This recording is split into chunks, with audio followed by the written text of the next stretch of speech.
Magandang tanghali, bagong Pilipinas. Una sa ating mga balita. Patuloy na pinalalawak ng pamahalaan ang pagkakataon tungo sa mas maraming pamilyang Pilipino na magkakaroon ng dekalidad at abot kayang sariling tahanan. Sa pamamagitan ng Pambansang Pabahay para sa Pilipino o 4PH program ng Administrasyong Marcos Jr., isinusulong ang pangarap ng bawat pamilya na magkaroon ng ligtas at matatag na tirahan. Panoorin natin ito.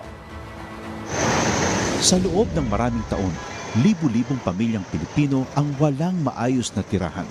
Hirap makakuha ng pabahay. Kung meron man, hindi angkop sa disenteng pamumuhay. Iisa ang pangarap ng bawat pamilya, ang magkaroon ng sariling tahanan. Ang mga pangarap nyo, ang pangarap din ng Pangulo. Kaya agad inilunsad ni Pangulong Ferdinand Marcos Jr. ang Pambansang Pabahay para sa Pilipino program o 4PH. Hindi lang para magtayo ng mga bahay, kundi para ibalik ang pag-asa at dignidad ng bawat pamilyang Pilipino.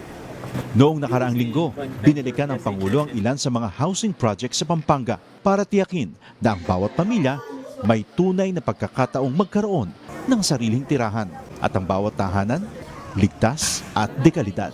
Nakakatuwa makita mo na mas maginhawa at mas maganda ang buhay ng ating mga kababayan.